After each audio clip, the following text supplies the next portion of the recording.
I can't afford a band, I can only afford these guys. So, when I go like this, that's Duck Dunn. You guys know, well, you guys all know who Duck Dunn is. And then, those are the Memphis Horns. And that's Steve Crocker. That's my band. Then we have Bob and Betsy. Betsy's the Raylettes.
Light you'll see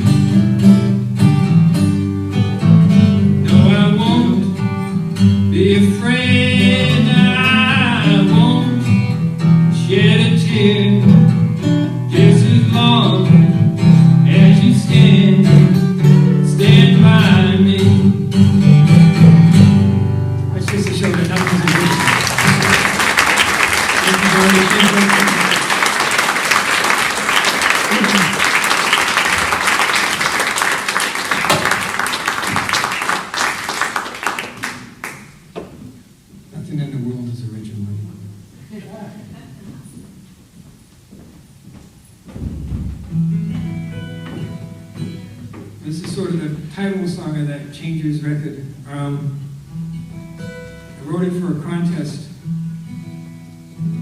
So I call it 3750 really, because the contest prize was $75 and I had to split it with somebody. John Swenson wrote a better song, but he wouldn't enter it. So we'll talk to him about that later.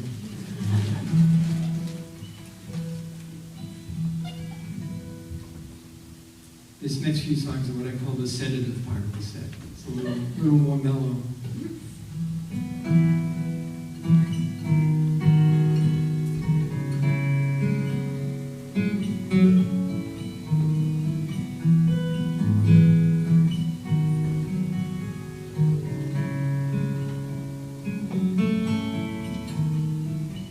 Sitting quietly in the late afternoon, listening to the rain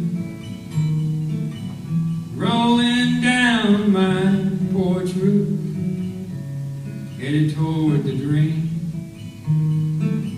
And it's a quiet gray afternoon,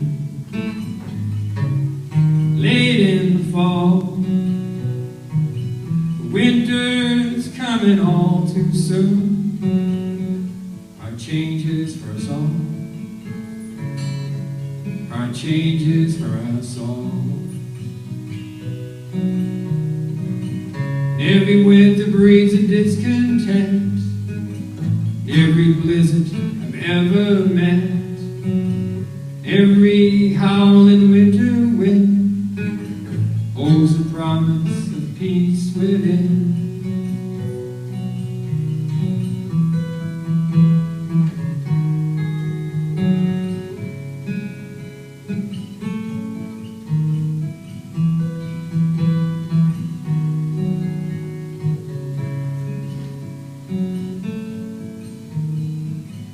Leaves are falling and the branches are bare, and the little creek is froze, and frost like ice and clings everywhere.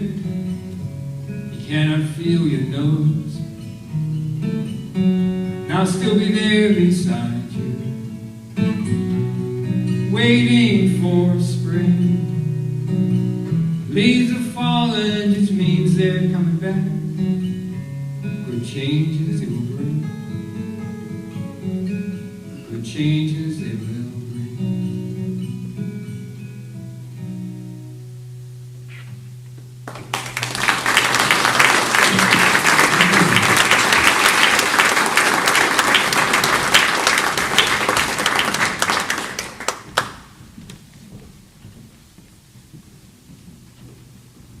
This song's not actually on either one of those records.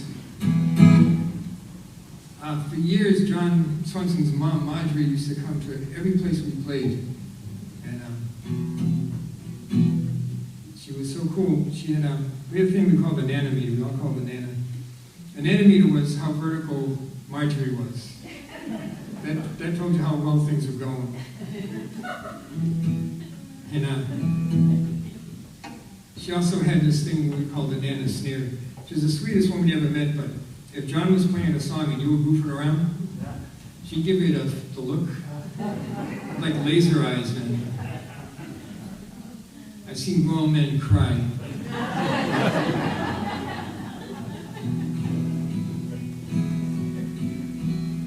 One night in an open mic, John played a song and he and I were in the other room, like getting our guitars and stuff. And this guy gets up and he tells us terribly off-color joke.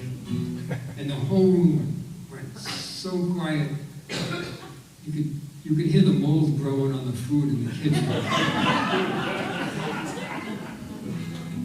It was at the, I don't know if some of you guys remember the Stagecoach up there. And all you heard, in addition to the mold growing, was Nana saying, "What did he say?" and John's wife Janet says, "You don't want to know mine." He never saw that guy again. He's the same guy that brought a trick dog here to the open mic and spent 15 minutes spreading all this crap out over here for the dog, and the dog laid down on the stage.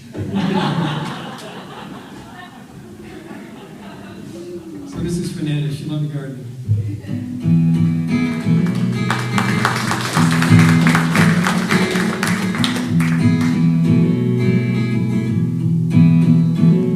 Well, the daffodils are yellow and all turning toward the sun. The fox purple, bright and green.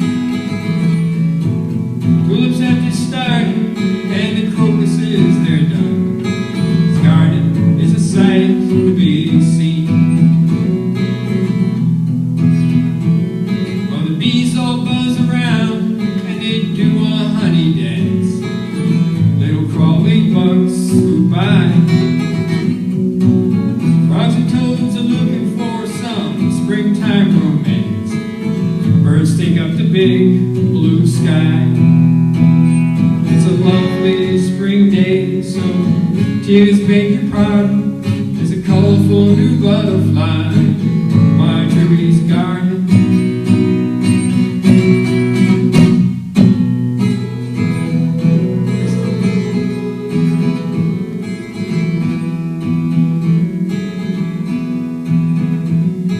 Dandelions, don't they grow where flowers ought to be? It's not a weed or grass inside.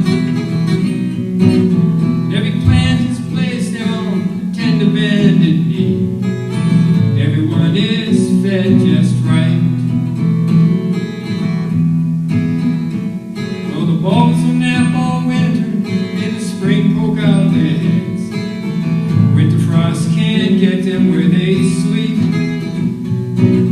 Perennials are special, they have their own new bed. Remember, please don't plant them too deep. It's a lovely spring day, so tears beg your pardon. There's a colorful new butterfly in Marjorie's garden.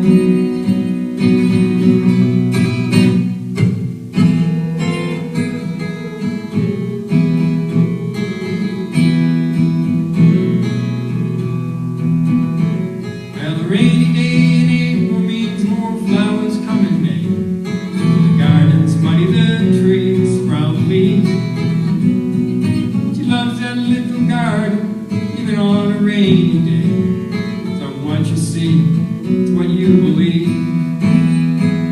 It's a lovely spring day, so tears beg your pardon. There's a colorful new butterfly in Marjorie's garden. It's a lovely spring day, so now tears beg your pardon. There's a colorful new butterfly in Marjorie's garden.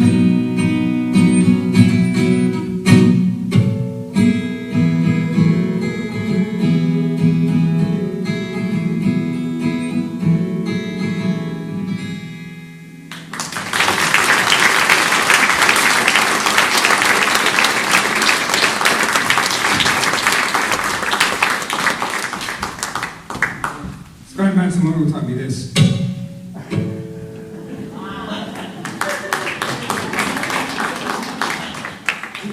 And I proceeded to screw it up 4 times.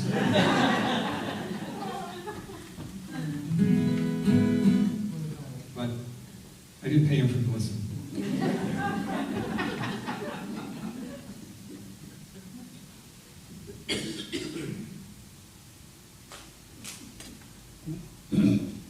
This is a little bit of it's kind of a downer song, but it's folk music.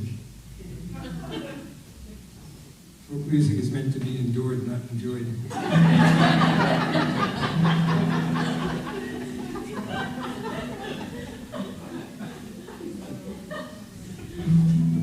I've run an open stage here for 20-something, 25, 26 years?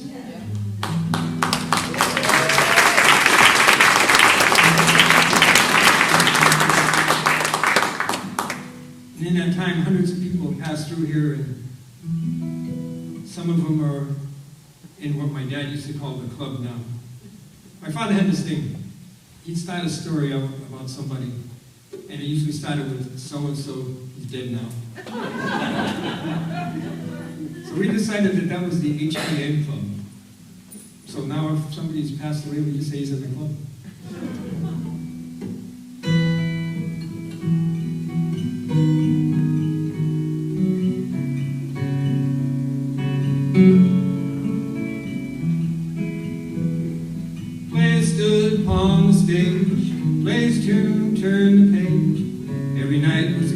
golden age to sit and listen and to play. Take his time to tune it up, set a capo on the neck, put his paper on the stand, and one guitar that was the band. There's a singer in the wind that you'll never hear again. And the last clean note fades, and all that's left's an empty stage.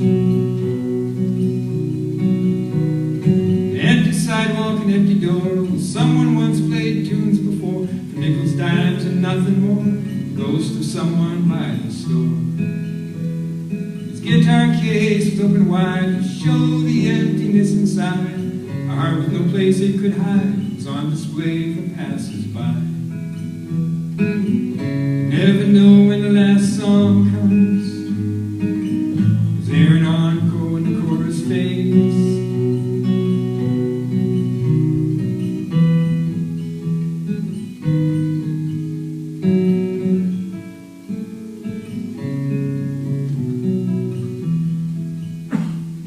Player stood upon the stage, played his tune, turned the page. Every night was a golden age to sit and listen and to play. There's a singer in the wind that you'll never hear again. When the last clean notes fade,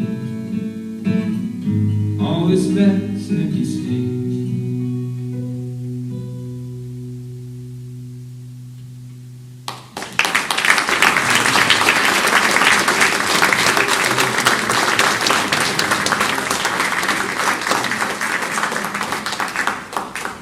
Happy song here.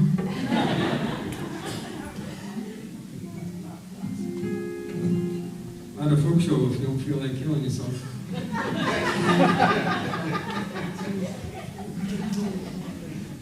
Alright. How am I doing for time?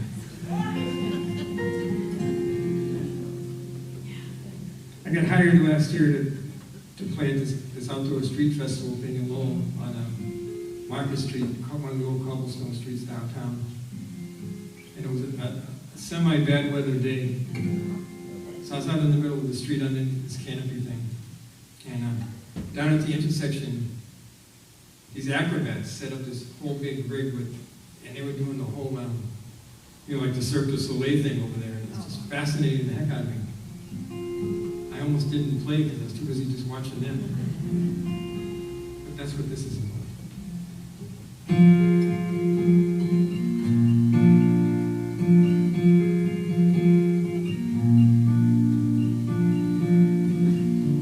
There's a rock band playing dead around the corner from me. There are acrobats and jugglers up ahead. Two people take videos, one's just on his phone. I'm singing to the cobblestones. First came to this town in 1974, college bound and hoping for a break. Came back again in 81. I don't think that's a mistake.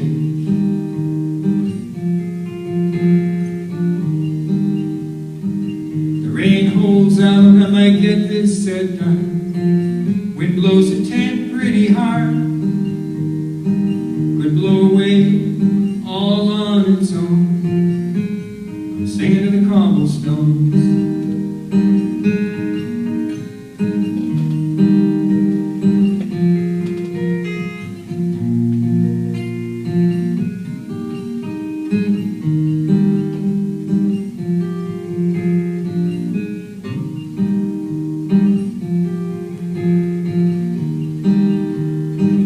This street is older than I'll ever be. These stones have seen their share. People hoping for better life and passing through here, passing through here.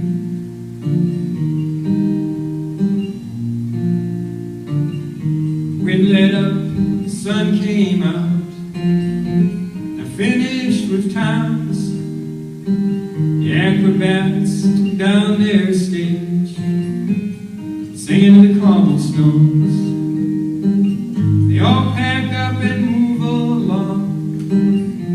The street goes back to cars. I feel the ghosts that were here before. I see they left their scars. I'm singing in the cobblestones.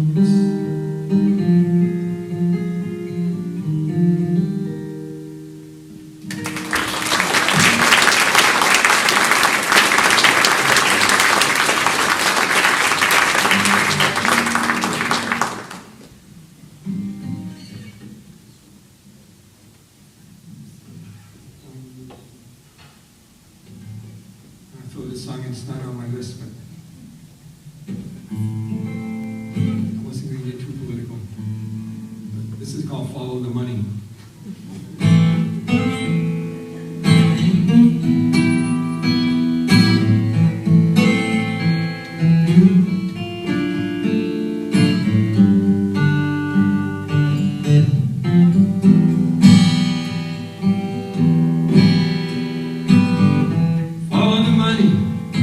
Rich know where to go. Follow the money, the rest is just for show. Follow the money, it's all you need to know. But don't be fooled by pretty little lies. Don't be fooled, don't compromise. Follow the money, no big surprise.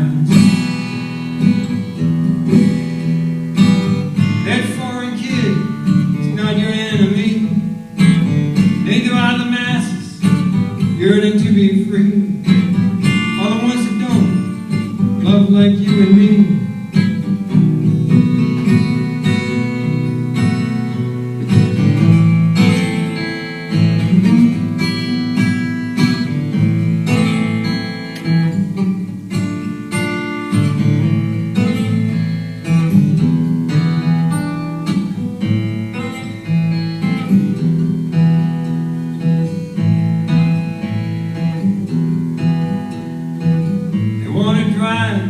Wedge between all kinds, make you the enemy so they can rob you blind. Follow the money, but leave the hate behind.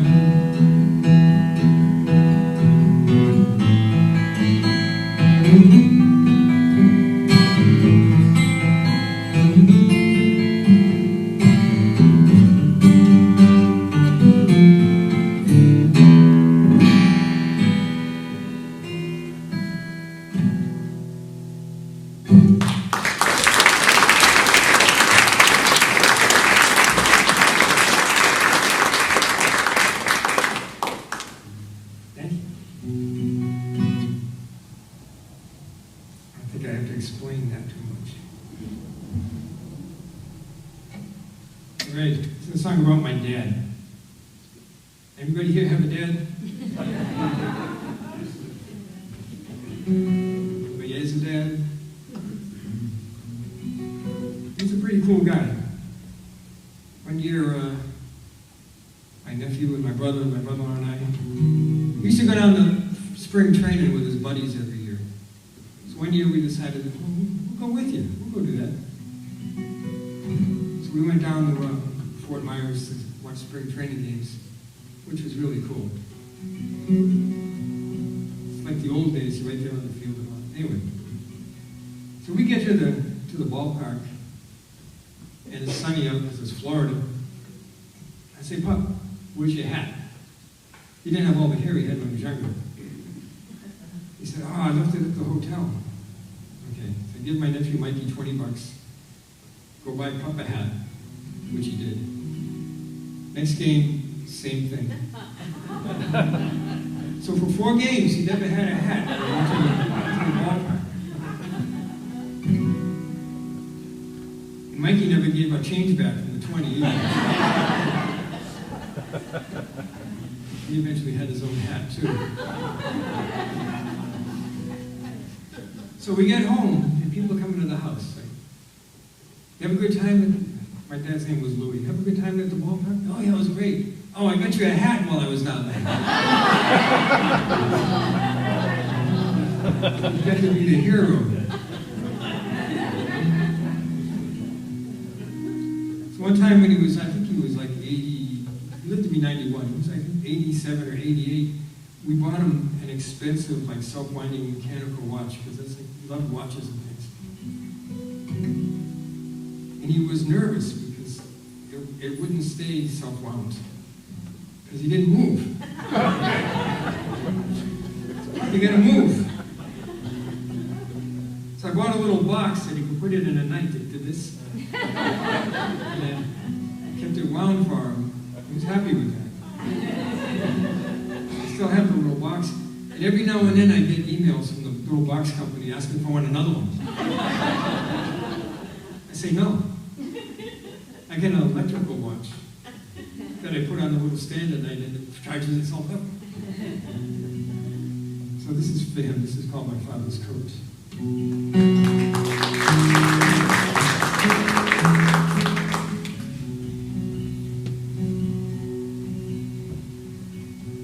My father's watch he wore for many years. I wear it on my wrist for loneliness and fear. Wore this watch to work, he wore it out to play. My father's watch I wear today. My father's shoes, he walked in many miles. I wear them on my feet, happiness and smiles. They get covered up with colors bright and dull. My father's shoes I hope to wear well. My father's coat is worn at the sleeve. Pocket bulges out, it's full of his beliefs. Wore this coat to church, wore it to the track. This is my father's coat and I cannot give it back. My father's eyes stare back at me today. I see him in the mirror, I pass them on my way. They saw many things in their younger days. My father's eyes stare back at me today.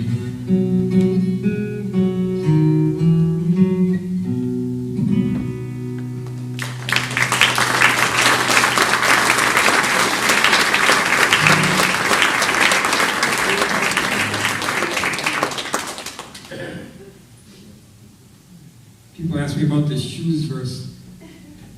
My father worked his whole life in the leather industry. And he made finishes and things. And he had a pair of shoes that he wore for the lab where he formulated his finishes. And every color would drip on these shoes. So kind of imagine like Jackson Pollock signature model shoes. That's what they were. And a track thing, my father and his brothers and my grandfather used to like to go watch the sulky races. And one of his brothers was a trainer. And I was very young, so I didn't quite remember the story, but I'm told by my older siblings that my father and his brother drove down to New York City to pick our aunt up, who took the boat from England to visit my mother, her sister. And they drove down to New York, they picked her up, they brought her home. My father brings her in the house and says, May was my mother's name. May, here's your sister. Back in the car, off to the races.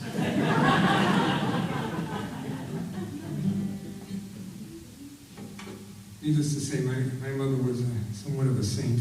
I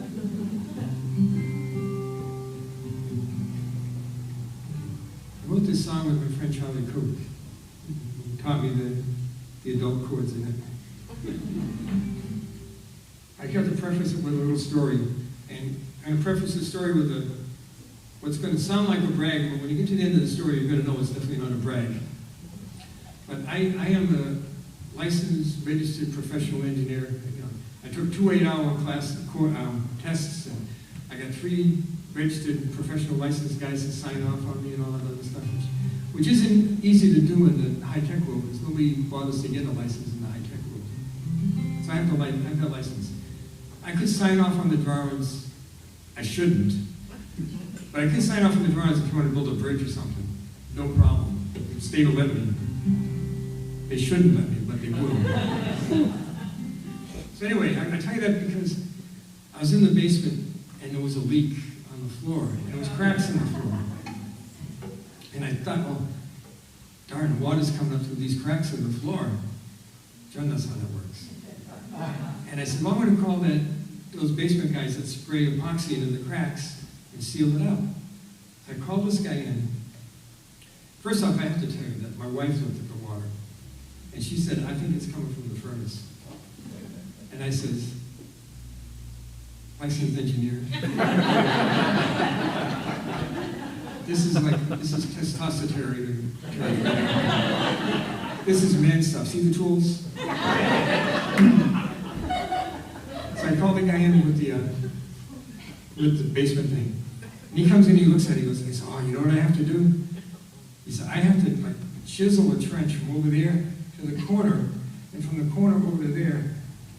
And then I gotta put a sump pump, then I gotta run a pipe up through that wall into the finished part of your basement, and out the wall to the outside world to dump this water out. And I'll do it for $3,000. I could buy a guitar for $3,000, really nice one. So I said, forget that. I had another guy come in and look at it. He's looking at it. He says, well, here's what I'm going to do. I'm going to dig a trench. I'm going to start over there. I'm going to go over there. I'm going to go there. I'm going to put 2 sump pumps in a battery pack so you get redundancy. Then I'm going to put a hole in the wall for your finished parts. You're going to have to move some of those guitars. And I'm going to put a pipe out. And I'll do it for $3,500, which would also buy a nice guitar. So I didn't like either of those solutions. And I'm down there with my wife Janice commiserating, and she's looking at it. She says, I think it's coming from the furnace. I said, all right. We'll take the cover off the furnace. There's a boatload of water down there. And I look, and there's this little white manifold thing with a hose going in it. And the hose isn't really clamped on, it's just sitting there. And the water's dripping out. And I said, oh man, you guys, I'll have to go to the hardware store and get a hose clamp. She said, you could, or you could use that one. The man on the floor over there.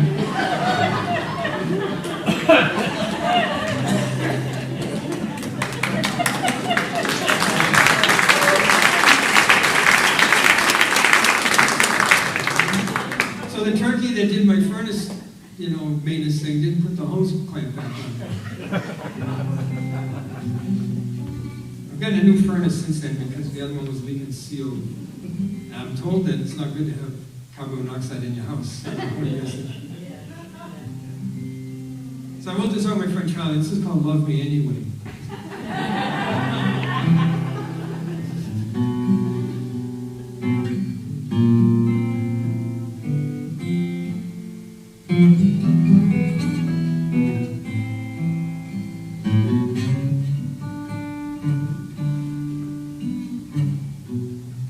Sometimes I may be mad, sometimes I may be glad. There are days when I'd be sad, but you love me anyway. Sometimes we don't agree, I just don't see what you're trying to tell me. But you love me anyway. without rain. There is sunshine after gray. No matter how I feel, love me anyway.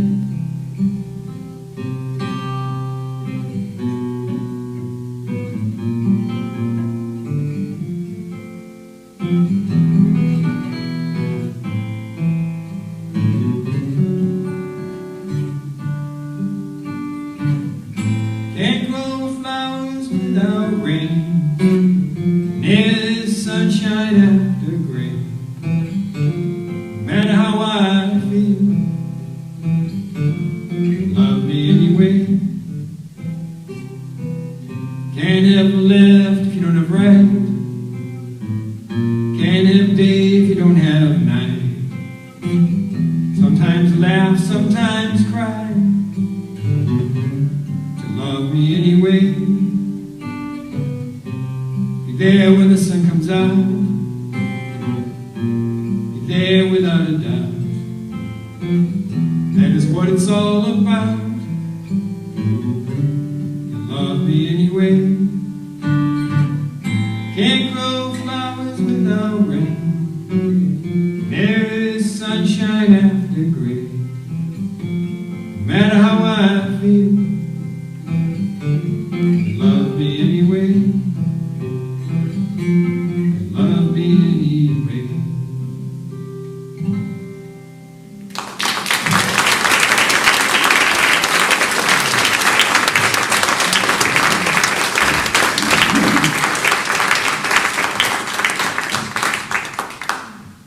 How's everybody doing?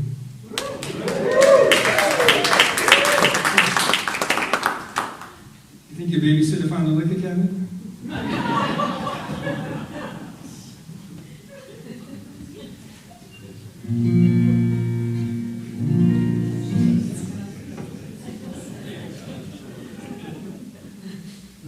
It's probably not as funny as it sounds, huh?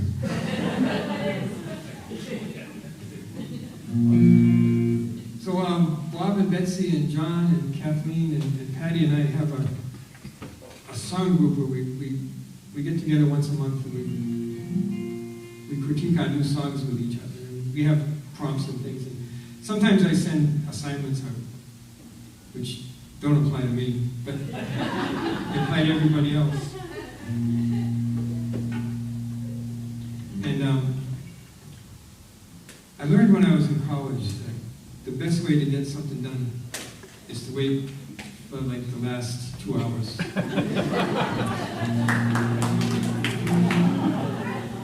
So we had one of these, we do these on Zoom because it's nighttime and we're old. Actually, we started it during the pandemic, when that was the best way to do things. But anyway, I had an assignment due one day. I was sitting at my desk and I couldn't think of anything to write about. And it was a bird outside the window, like making a lot of noise. I love birds, but this bird was driving me nuts. So I get out my phone, I was out, I think it's called Merlin, right? Yeah. That tells you what kind of bird it is. And it was a Carolina wren. And it does these little tiny birdies. And it was so loud. I was going nuts. So I ended up writing this song for the wren.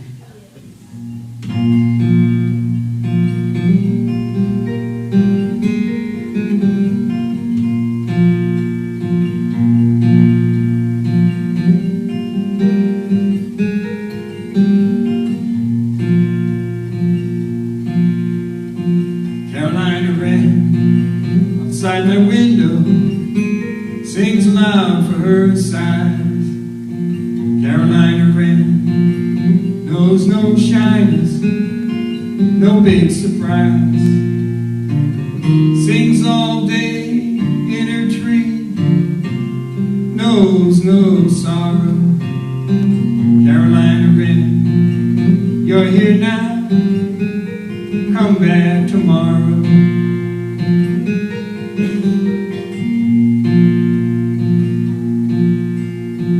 Red-tailed hawk soars above, owns all he sees. Red-tailed hawk, eagle-eyed, sweeps through the trees. Hunts all day, sleeps all night, knows no sorrow. Red-tailed hawk, you're here now, come back tomorrow.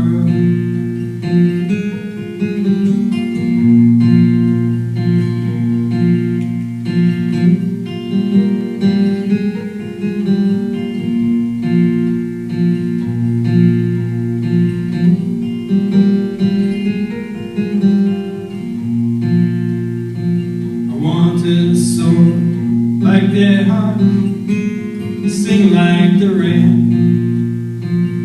not just play the game, win now and then. Live each day, day by day, no sorrow.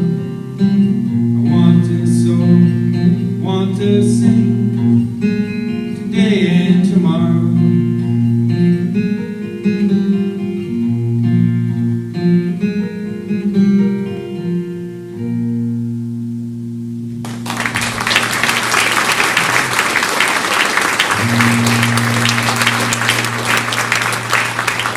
I'm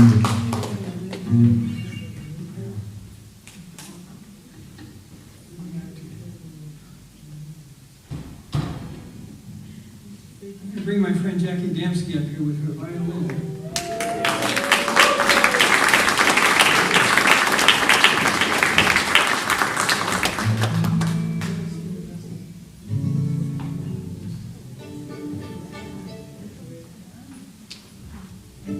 We really haven't played this together, but I sent Jackie the MP3.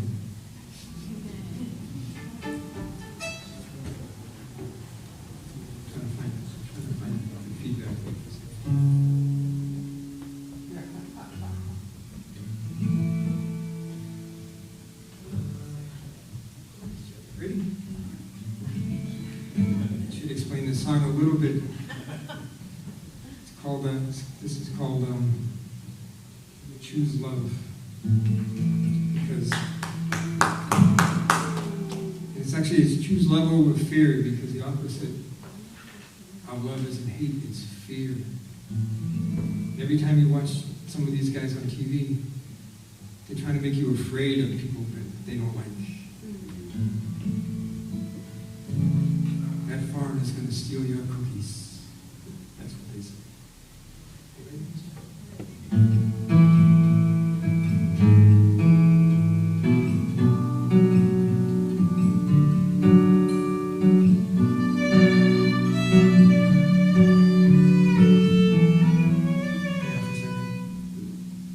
Can you bring this guitar down a tiny bit and monitor it in? Sorry, Jack.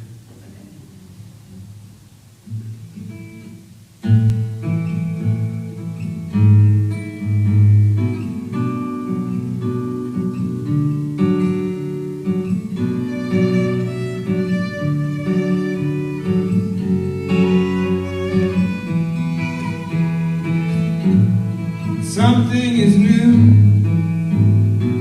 Someone's a stranger to you. Just to be clear, choose love over fear. They're all yelling loud, want you to follow the crowd. Just to be clear, choose love over fear.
This song is on the Changers CD as well.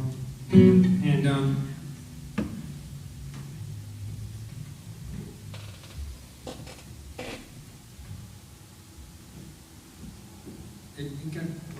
got played in a lot of places, but it got played in Israel in a station in the northern Galilee.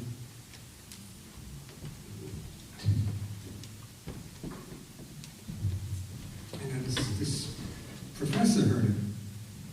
And he teaches there, and but I'm just drawing a blank on the name. He's an expert on this Russian folk singing. It's like the Russian Bob Dylan from that time. And so he has all these videos of him, and he translated all his songs. So he wrote me and he said, I want you to record all these songs in English. And he sent me a bunch of them. And then we went back and forth with him. I played them and recorded them and sent them to him. And the problem is I don't speak Russian. And he was trying to get all the emphasis and stuff in the same place that the original Russian guy was using, but the Russian guy was not a great singer. And he was hard to follow, and I don't speak Russian. So I worked on it for about a month, and then that kind of went by the boards, but I still play this song.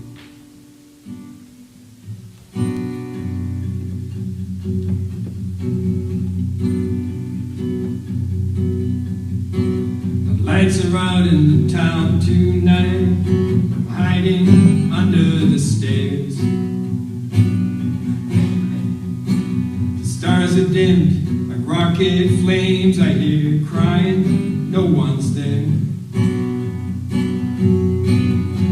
For 6 nights I have hidden here. Sirens like wolves bay. And all I want to do is work my farm. They claim the fight's about righteousness. Don't tell that to the kid down the road. They thought his life was in the way, I guess. Collateral damage, the toll. And inconvenient people leading their own lives. Someone's children, some man's wife.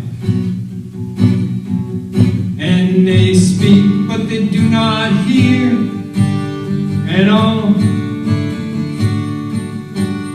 When zealots fight, the peaceful fall. People who don't get to choose. And Jacob has Jerusalem blues.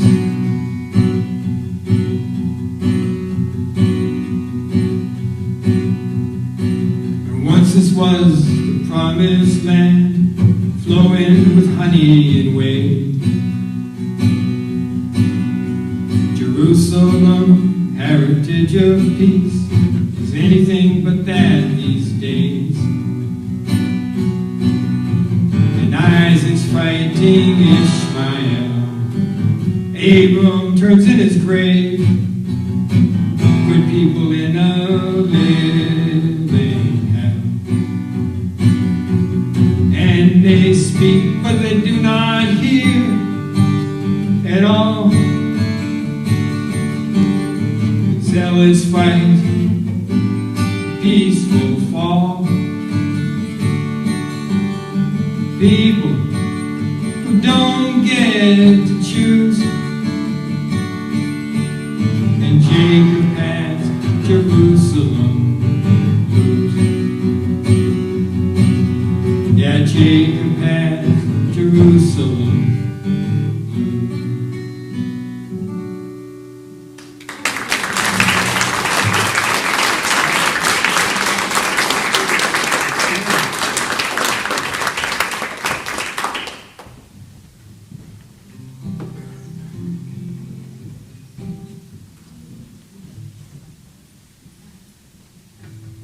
This is a song for our friend Schmidt, one of the people who have been very influential on all of us. I'll admit the first open mic I ever went to, and for like 5 or 6 years, the only open mic I ever went to. And she's moved on now too. But she had a songwriter group that met in the house once a month. That was fun. She used to play in a duo called Two for the Show with this guy Jake, who was like the world's oldest 17-year-old.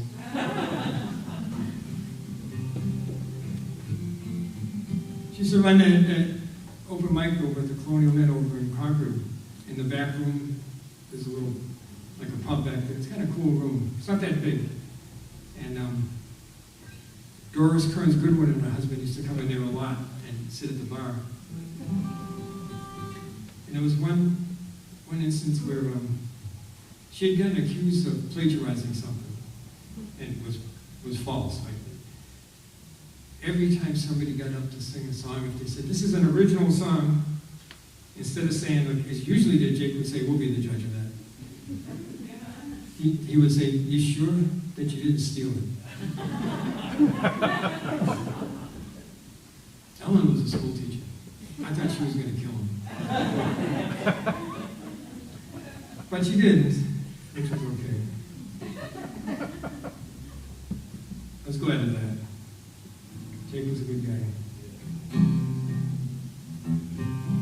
So this is for Alan Schmidt.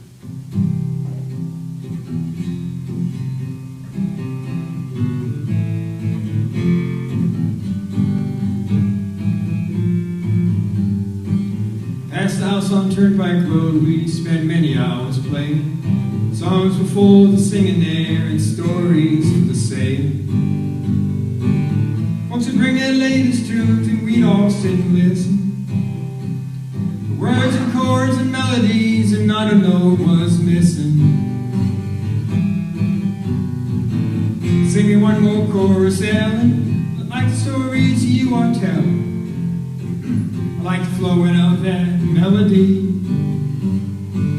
If I could get one more rhyme, work out the picking time, that'd be good enough for me.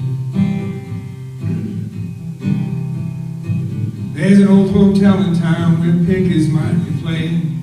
It hasn't changed in 100 years, at least that's what we're saying. There's a room out in the back where you can get a cold one. Listen to the pickers there and maybe even be one. Sing me one more chorus, Ellen. I like the stories you are telling. I like the flowing of that melody. If I could get one more rhyme, work out the picking time, that'd be good enough for me.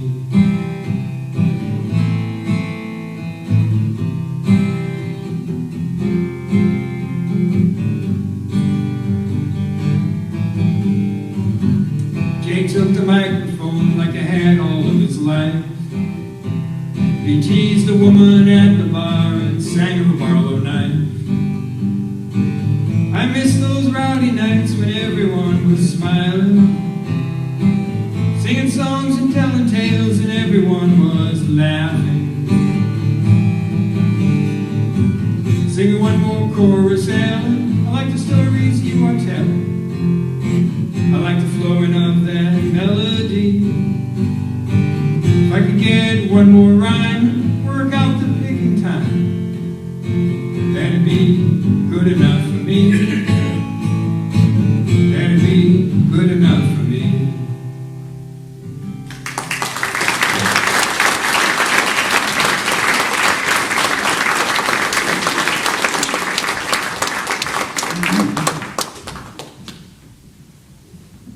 You know, there's snacks and CDs and stuff over there in the gallery. Don't be shy.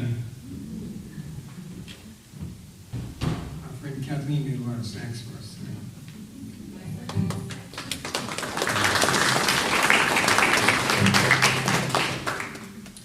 I'd like to give our Dan Tappan a hand. He's been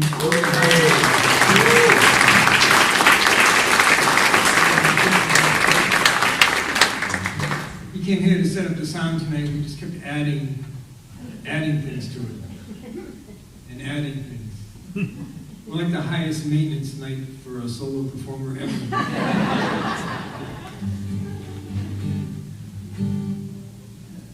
I asked him to make me sound like John Denver, but he says he doesn't have that plug-in on his software, so it's not happening. Oh, you guys hold out okay? This chair's getting uncomfortable? Just do a couple more and then we'll send you on your way. This is a true made-up story. Happened to my friend John Swenson back in his traveling days. You know, John, some of you guys don't know this about John. John used to be a drug dealer. It's true, right? He worked for a pharmaceutical company. And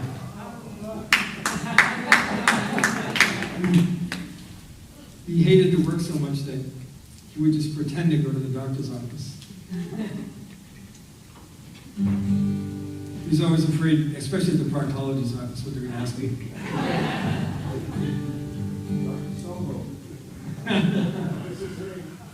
Dr. Solo? That's the kind of job I guess you have to do solo.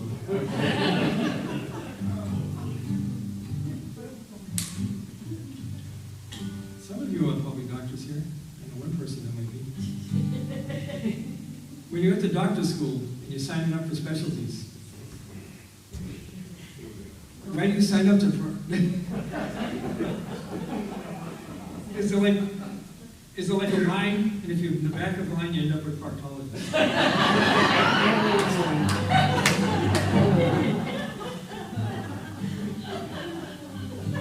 If you're in the front of the line, you're the guy that plugs in the Botox,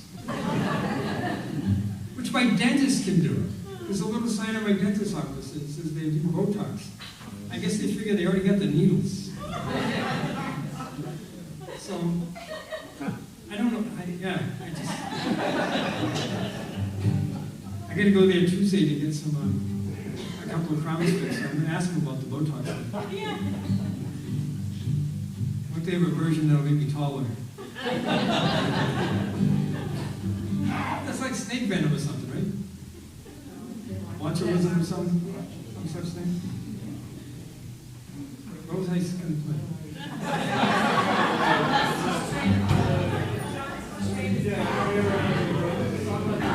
John Swenson's song, yeah, that's right. Sometimes the train leaves the station and if it gets where it's going. I have an excuse now, I'm 70.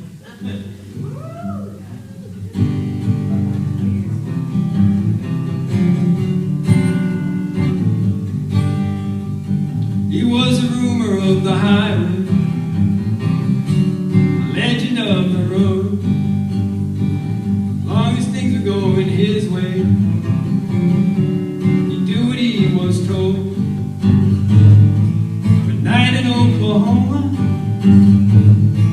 he stopped to get a meal, pulled over in a rest stop, 6 tons of rubber glass and steel. Very meditative lady, chips and mermaids on her arms. He knew that she was shady, but he fell into her charms. Never knew what hit him, didn't stand a chance. When the siren call bid him, he asked her to dance. Then the rumor of the highway woke to find his truck was gone, and so too was the lady. So to the siren song.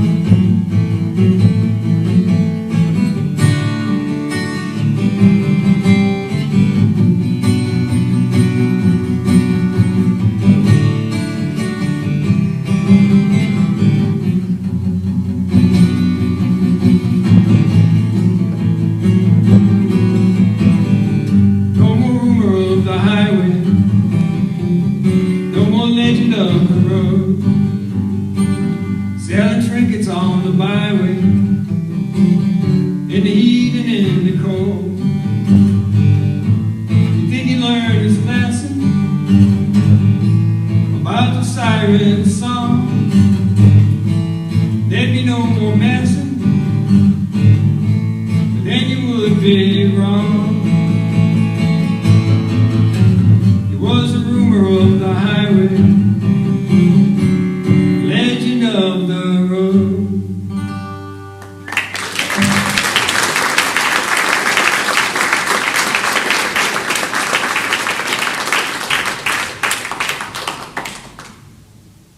Okay, so this is the fake ending of the show.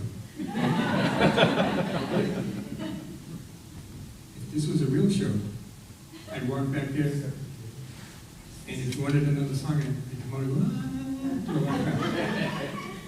But I'm 70. So all I'm going to do is this. And I don't blame you if I do this, and when I do this, nobody's here.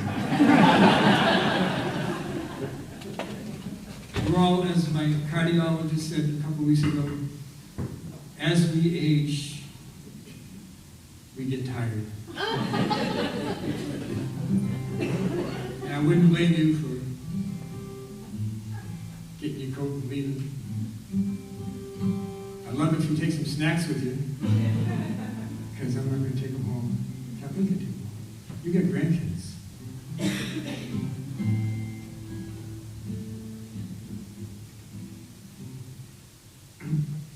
So, some of you people from around here can remember Skip's over in Chelmsford, right?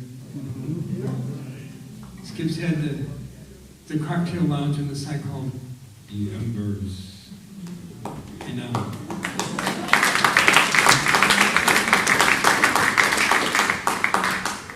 I'm not going to play that song.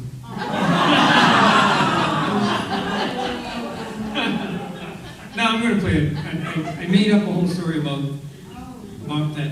Yeah, I pictured it like this, and it was kind of like this, but it had like dark mahogany, the kind like in the 60s we had in our basements, right? We had it. And like red Naga-hide furniture, back from the 40s when Nagas were not extinct. I still get them. And behind the bar was a big bar mirror, and the kind of silver stuff was coming off on the back, so it was kind of hazy. You couldn't totally see everything in the bar mirror. And at the bar, on the corner, is a guy that's like long in his tooth. He's been around a while. He's got, I call it Rudy Giuliani here. It's shoe polish black hair that when you sweat, it comes on your face. He had that. He had he was still wearing his like satin disco shirt from the late 70s, and you know, the buttons were struggling wildly to keep the belly inside the shirt.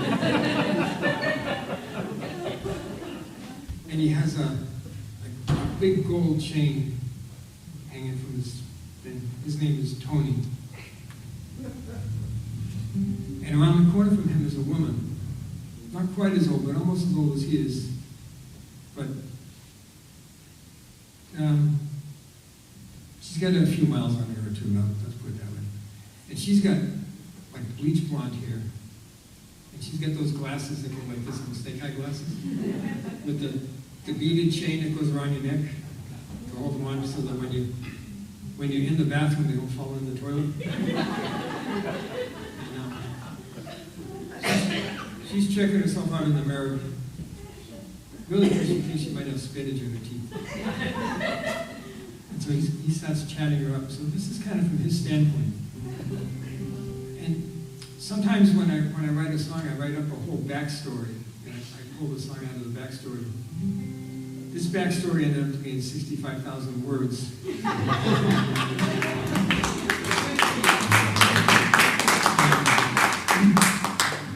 You guys familiar with this thing, NaNoWriMo, which is National Novel Writing Month? So my nephew got me involved in that, so I submitted it for that. And I have copies of it over there, which you can buy, or you can go to Amazon. I don't know about that. I'm kind of mad at Jeff Bezos. So this is from Tony's standpoint, this is called The Embers.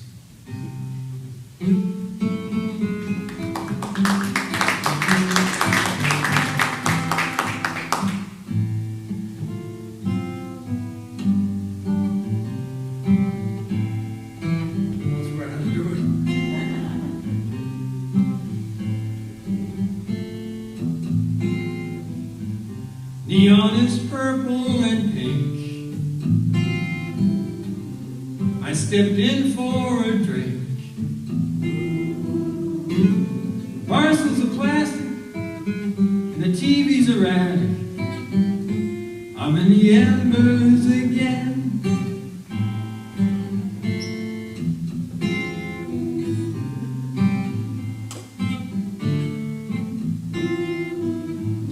Handling seen better days, old and always this way. The glasses are clouded, and its bars never crowded. I'm in the embers again.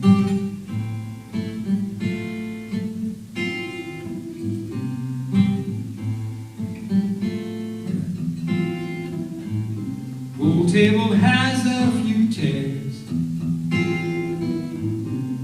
like most of the chairs. Dartboards hung too low, and most folks are solo. I'm in the embers again. But it's not too late, and I can't wait to be here for the rest of the night. If I go home, would I be home? Would I find that home is alright? Once I was a big wheel, I made some big deals. That was back when, and I was hot then. It's just the embers again.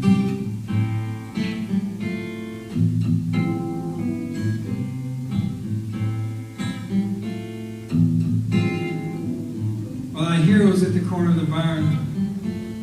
He starts chatting up the woman around the corner. Her name's Lorraine, by the way. I just found that out this morning.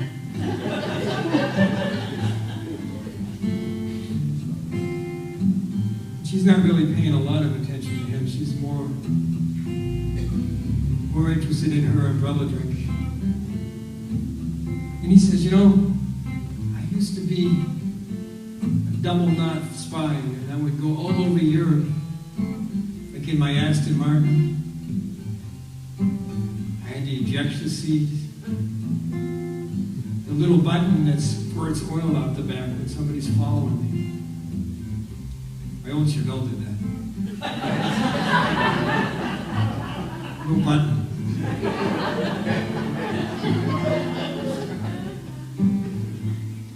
And she just looks at him like his hair's on fire or something. He says, I've been all over Europe. I've been to Paris, been to London, been to Rome, been to Athens, been to Liechtenstein. Had a little bit of trouble with Liechtenstein. She looks at him, she says, well, I've never been east of Lynn. My friend Donnie is quick to point out that east of Lynn is the ocean. Some people are like geography impaired, you know. I've been more geography impaired since we got GPS in the car. I used to be able to read the directions and then go somewhere. Now I can't.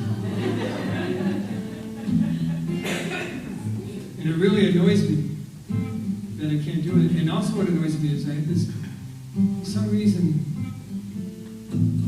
Google Maps doesn't always work in my car.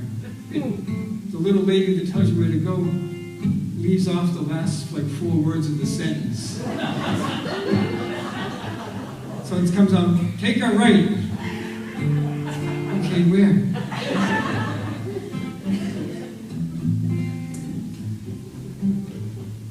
Or where was I? Oh, yeah. English time.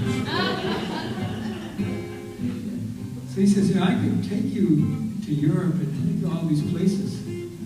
She says, why do I want to go with you?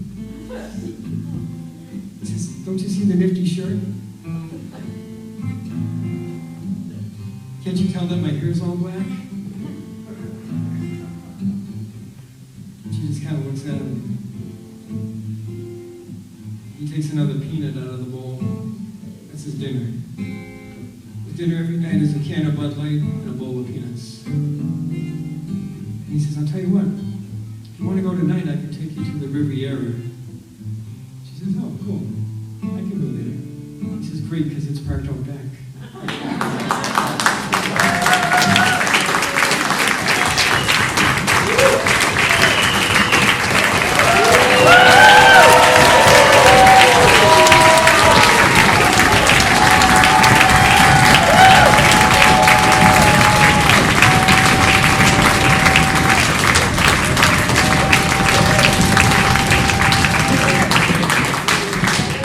Still here. I got no homes.